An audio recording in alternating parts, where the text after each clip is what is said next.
నమస్తే రస్తా గారు. నమస్తే ఉషా. లాస్ట్ టైం మనం ఒక వీడియో చేసాము. భర్త నుంచి భార్య ఏం ఎక్స్పెక్ట్ చేస్తుంది అన్నప్పుడు చాలామంది కామెంట్స్ పెట్టారు. ఆ కామెంట్స్లో విన్నప్పుడు చూసినప్పుడు కూడా సపోర్ట్ని కూడా కోరుకుంటుంది కొన్ని విషయాలు. అది ఎటువంటి సపోర్ట్ అయి ఉండాలి, ఏ సపోర్ట్ని కోరుకుంటుంది అనేది కూడా పాయింట్ అని అర్థమైంది. ఒక ఆవిడ కామెంట్ కూడా చేయడం జరిగింది.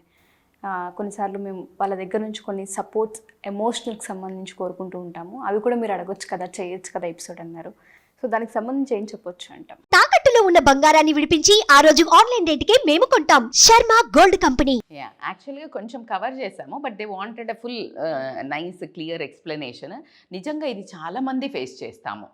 అంటే చాలా చాలా ఇంపార్టెంట్ ఏంటంటే భర్త అని ఒక్కసారి ఊహించండి. ఇప్పుడంటే కాస్త ఈ ఫోన్లో మాట్లాడుకోవటమో కలుస్తున్నారేమో, కానీ ముందట్లో ఆ పెళ్లి మండపం మీదనే చూసుకునేవాళ్ళు. ఆ చూసుకుని పెళ్లి చేసుకుంటే ఆ తర్వాత అప్పగింతలు చేశాక హస్బెండ్తో వెనక్కి వచ్చేస్తే ఇంట్లోంచి ఒక్కత్తి. అవును. ఏంటండి ఆ ధైర్యం? ఎవరి మీద ధైర్యం? అత్తమామ మీదనా? భర్త మీద ధైర్యం. ఈయన నన్ను ఈ రోజు నుంచి పోషిస్తాడు, చూసుకుంటాడు, సెక్యూరిటీ గార్డ్ లాగా సైనికుడు ఇలా నన్ను చూసుకుంటాడు అని ఒక ధైర్యంతో వస్తుంది. మరి వచ్చిన తర్వాత నేను చాలా కాంట్రడిక్టర్గా చెప్పకపోతే ఇప్పుడు ఆడవాళ్లను చాలా చాలా డర్టీగా మాట్లాడడం జరుగుతుంది.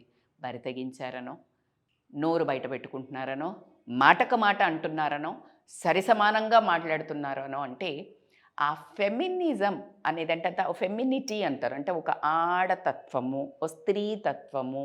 స్త్రీ అంటే ఒక పువ్వులాగా, ఒక దేవతలాగా, ఒక చిన్న అనుకవ. అంటే ఇలా ఉండదు. ఇలా ఎప్పుడు ఉంటుంది? ఎప్పుడైతే ఒక రాక్షసులు ఏదో వస్తుందో అప్పుడు కాళికాదేవి అవుతుంది. ఎప్పుడైతే నీకు ఒక లక్ష్మీదేవి అన్నప్పుడు ఎలా ఉంటుంది? చక్కగా ఒక సౌమ్యంతో, చక్కగా ఒక ఆరాధనా భావంతో ఉంటుంది లేడీ. మరి ఆ లేడీ అలా తయారవ్వడానికి కాళికాదేవి ఎందుకు అంటే, నిన్ను నమ్ముకొని వస్తే చాలామందికి ఇది హిట్ అవుతుంది. ఒక 10 మంది కూర్చున్నారు, ఏదో ఒక టాపిక్ వస్తుంది. ఒక ఏదో వరుస ఉన్నవాళ్ళో, ఎవరో చుట్టాలో, పక్కింటి వాళ్ళు ఏదో ఊరికే ఒక కామెడీ చేస్తారు ఈవిడ మీద. ఆ భర్త కూడా తగుదనమ్మా అంటూ ఇంకొక 2 యాడ్ చేసి, లేకపోతే ఏదో ఒకటి ఈ అమ్మాయి వీక్నెస్నో ఏదో తప్పునో వాళ్ళ ముందే హైలైట్ చేస్తుంది. అది ఏమనుకుంటారంటే హ్యూమర్ అనుకుంటారు. ఆ హ్యూమర్ కానీ ఈమె మనస్సులో కుచ్చుకుంటుంది కదా. అంటే ప్రపంచమంతా ఏకమైన భర్త ఇక్కడ ఉన్నప్పుడు ఇలా ఉంటుంది. ఆ ప్రపంచంతో పాటు భర్త అటువైపు పోయినప్పుడు మరి ఈమె కదా, ఈమె కాపాడుకోవాలా వద్దా? అప్పుడు ఏం బయటపడుతుంది? నోరు బయటపడుతుంది, ఆమె యొక్క పౌరుషం బయటపడుతుంది, నీ మీద ఉన్న ఉక్రోషం బయటపడుతుంది. అప్పుడొచ్చే పదాలను ఆ భగవంతుడు కూడా ఆపలేడు. ఆ పదాలలో నిన్ను నీచంగా మాట్లాడచ్చు, నిన్ను కింద పెట్టి మాట్లాడచ్చు. బరాబర్ మాట్లాడుతుందబ్బా. నిన్నే నమ్ముకొని వచ్చినప్పుడు నువ్వు 10 మందితో చేరి నిన్ను కాపాడలేని పరిస్థితుల్లో నువ్వు అక్కడ ఉన్నప్పుడు ఆవిడ కాపాడుకోవాలా వద్దా? బరాబర్గా కాపాడుకోవాలి.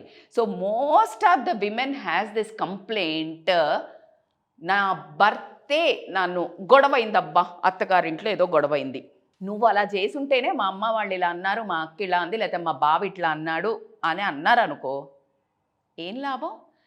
తప్పైనా ఒప్పైనా భర్త భార్య వైపు ఉండాల్సిందే అని చరిత్రలో పురాణాల్లో చెప్పారు. అలా కాకుండా మనం తీసుకునే ఇప్పుడున్న పౌరోహితంగా మనకు ప్రతినిధులు ఉన్నారు అద్భుతంగా. చాగంటి గారిని తీసుకోండి, గరికపాటి, వీళ్ళు అదే పదిగా నొక్కి వక్కానిచ్చి చెప్తున్నారు ఏంటంటే, భర్త అనేవాడి కానీ భార్య అనేవాళ్ళవి కానీ అద్భుతంగా కొన్ని సూత్రాలు ఉంటాయి, దాన్ని పాటించవలసిందే. నీ భార్య రియల్గా తప్పు చేసిందా, నలుగురిలో కాకుండా 4 గోడల ముందు మందలించు. అంతేగాని 10 మంది ముందు, నువ్వు 100 మంది ముందు ఆమెను దోషిగా నిలబెట్టినప్పుడు ఇక ఆవిడ లంకించుకుంటుంది. నువ్వు చేసే ప్రతాపాలు, నువ్వు చేసే నీ లోపాలను ఎంచడం మొదలు పెడితే ఏ విష్ణు సహస్రనామాలు కూడా పనికిరావు బాబు. మరి అవన్నీ ఆవిడ కప్పిపుచ్చినప్పుడు నువ్వెందుకు కప్పిపుచ్చో? నీ వైఫీ, నీ భార్యవి. ఆ సత్తా లేని భర్తను ఎలా ఆవిడ ప్రేమించాలి, ఎందుకు గౌరవించాలి? దీన్ని యాంటీగా నేను అస్సలు పోర్ట్రే చేయట్లేదు. నేనేం చెప్తున్నాను అంటే నీ భార్య ఖచ్చితంగా భార్య బంధం నిలబడి ఆదర్శంగా ఇటు పిల్లలకి, ఇటు బయట ప్రజలకి, ఇటు అమ్మా నాన్నకి ఏ తావు ఇవ్వకుండా మీ బంధం నిలబెట్టుకోవాలి అంటే ఒకరినొకరు గౌరవించుకోవటమే కాకుండా ఒకరి పరువుని, ఒకరి వ్యక్తిత్వాన్ని ఇద్దరు కాపాడుకుంటూ వెళ్ళినప్పుడే ఒక అద్భుతమైన బంధం ఉంటుంది. అది భార్యకు కూడా వర్తిస్తుందని మాత్రం చెప్తాను. బట్ 90% భర్తలు ఇది చేస్తారు, భార్యలు చాలా తక్కువ క్వాంటిటీలో చేస్తారు. కాబట్టి వీఆర్ పర్టిక్యులర్లీ టార్గెటింగ్. ఒకవేళ భార్యలు కూడా అలా చేసేవాళ్ళు, హేళన చేసేవాళ్ళు, అసమర్థతను వెక్కిరించి 10 మంది ముందు మాట్లాడే వాళ్ళు ఉంటే మాత్రం వాళ్ళకు కూడా ఇది ఖచ్చితంగా వర్తించాల్సిన టాపికే. ఖచ్చితంగా వాళ్ళు కూడా అది ఏ మాత్రము అసమంజసమైన పని, ఎవరు ఇద్దరు కలిస్తేనే అద్భుతమైన బంధం. మనకు చాలామంది చెప్తుంటారు భార్య భర్త అంటే పాలు నీళ్ళలాగా కలిసిపోవాలి అని చెప్తుంటారు. పాలు నీళ్ళలాగా కలిసిపోనే వద్దు. ఎందుకు కలిసిపోవద్దు మేడం, మీరేంటి కొత్త టెక్నిక్ చెప్తున్నారా అంటే అవును. ఎప్పుడు పాలు నీళ్ళలాగా కలిసిపోయినప్పుడు ఏమవుతుంది? కల్తీ అవుతుందా లేదా? మనకేం కావాలి? స్వచ్ఛత కావాలి. సో కాబట్టికి ఎవరి క్వాలిటీస్ని వాళ్ళు కాపాడుకుంటూ ఇద్దరు గనక సపోర్ట్ చేసుకుంటూ ఉంటే గనక ఈ రిలేషన్ అనేది స్ట్రాంగ్గా ఉంటుంది. కాబట్టి ఇది తీసుకున్నంత ఈజీగా టాపిక్ మేడం నేను ట్రై చేస్తా అన్నట్టేం కాదు. మీరు కనుక ట్రై చేసేయకుండా 4 సార్లు అలా హేళన చేయటం మొదలు పెట్టండి. ఆ తర్వాత భార్య తలుచుకోవడం మొదలు పెడితే స్ట్రిప్పింగ్ ఆఫ్ అంటారు కదా, మొత్తము తీసి బజార్న పెడుతుంది.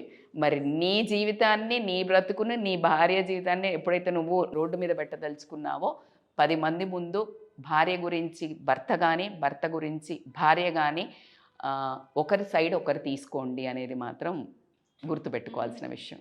Thank you ma'am, wonderful story. And దాంతోపాటు ఇంకోటి ఏంటంటే అది నేర్చుకోవాల్సిన అవసరం ఉంది. చాలా భర్తే హేళన చేసి భర్తే సమర్థించకుండా మాట్లాడినప్పుడు ఎక్కడో అలోన్ అన్న ఫీల్ ఖచ్చితంగా వస్తూ ఉంటుంది. ఇంకొకటి ఇన్సైడ్ హిడెన్ స్టోరీ ఏంటంటే మీరు అన్నట్టు ఇన్సెక్యూరిటీ రావటం ఎన్ని పక్కన పెడితే పిల్లలు చూస్తుంటారు కదా. ఇప్పుడు భర్త భార్యని అలా ఒక్కదాన్ని చేసినప్పుడు ఈ పిల్లలకి 2 రకాలు ఉంటుంది. తల్లి అంటే చులకన భావం కలగవచ్చు, లేదు తండ్రి అంటే అసహ్యం కలగవచ్చు. అదే వైఫ్ అలా చేస్తే తండ్రి మీద చులకన భావం కలగవచ్చు, తల్లి మీద ఒక అంటే డిస్రెస్పెక్ట్ రావచ్చు. ఈ 2 బిహేవియర్లో వాళ్ళకి ఏది పాజిటివ్గా ఉందో తీసుకున్న దాన్ని రేపు వాళ్ళ జీవిత భాగస్వాములతో వాళ్ళు అప్లై చేయడం జరుగుతుంది. సో కాబట్టికే ఇది ఒక చిన్న టాపిక్ అయితే కాదు, చిన్న మాట మనం 10 నిమిషాల్లో చేసాము. బట్ దీన్ని ప్రాక్టీస్ చేసి జీవితంలో పెట్టుకుంటే మాత్రం అద్భుతంగా ఉంటుంది. చెయ్యకపోతే మాత్రం చాలా భయంకరంగా ఉంటుంది ఆ ఇల్లు వాతావరణము. అది ఫ్యూచర్ లెగసీ కంటిన్యూ అవుతూనే ఉంటుంది. సో మేడం, మనం చాలా విషయాలు మాట్లాడుతూ ఉన్నాం కాబట్టి అడుగుతున్నాను. కొంతమంది కౌన్సిలింగ్కి రావాలనుకుంటూ ఉంటారు, ఎస్పెషల్లీ మ్యారిటల్ లైఫ్కి సంబంధించి మేము ఇవి ఫేస్ చేస్తూ ఉన్నాము, మా మ్యారిటల్ లైఫ్లో మేము ఇవి చూస్తూ ఉన్నాము, కొన్నిసార్లు మేము హెల్ప్లెస్ అయిపోతూ ఉంటుంటాం, హోప్లెస్ అవుతూ ఉన్నాం, సూసైడల్ టెండెన్సీ అనిపిస్తూ ఉంటుంది, కొన్నిసార్లు పారిపోవాలనిపిస్తూ ఉంటుంది, కొన్నిసార్లు వేరే థాట్స్ వస్తున్నాయి మాకు అని చెప్పేవాళ్ళు ఉంటారు. రకరకాలైన సమస్యలు వాళ్ళు ఫేస్ చేస్తున్నారు. కాబట్టి కౌన్సిలింగ్ కనుక ఒకసారి మీ అపాయింట్మెంట్ తీసుకోవాలనుకుంటే ఏ విధంగా? They can call on scrolling number. మీరు చెప్తున్నట్టు మనం వినడానికి చాలా టిప్స్ చెప్తుంటాం, కానీ కొన్ని పురెలో పుట్టిన గుణాలనో లేకపోతే సొసైటీ వల్లనో వాళ్ళ ఫ్రస్ట్రేషన్, వర్క్ ఫ్రస్ట్రేషన్ వల్లనో ఎకనామికల్లో కొన్ని సెట్ చేసుకోవడానికి టైం పడుతుంది. అండ్ మనకు చిన్నప్పుడు అంటే కాస్త పక్క నుండి ఎవరైనా చెప్పేవాళ్ళు, ఇప్పుడు మనం స్వతహాగా ఎదిగాం కాబట్టి మనల్ని మనం కరెక్ట్ చేసుకోవాలన్నా మనది మనకు కొంచెం అర్థం అవ్వడం టైం పడుతుంది. So they can call us on scrolling number. Flaws ప్రతి మనిషికి ఉంటాయి, కానీ ఆ ఫ్లాస్ని తెలుసుకుని ఈ వీడియోస్ చేసే విధానం కూడా అదే. ఆ ఫ్లా నాలో ఉంది, నేను నా భార్యను అప్పుడప్పుడు చేస్తున్నానే అలాగా, లేకపోతే నా భర్తని ఇలా అంటున్నానే, నా భర్తను ఇలా చేస్తే కూడా నా భార్య నన్ను ఫర్గివ్ చేసిందే, ఇలాంటివన్నీ ఉంటూ ఉంటాయి కదా. సో వాళ్ళ ఫ్లాస్ వాళ్ళకి తెలిసినప్పుడు వాళ్ళవి చేంజ్ చేసుకోవడానికి చిన్న ప్రయత్నం చేసేటప్పుడు they have to take a counselling. అప్పుడు చాలా ఈజీగా బయటపడతారు. So they can call on scrolling number. Sure ma'am. Thank you ma'am. Thank you so much. Thank you so much.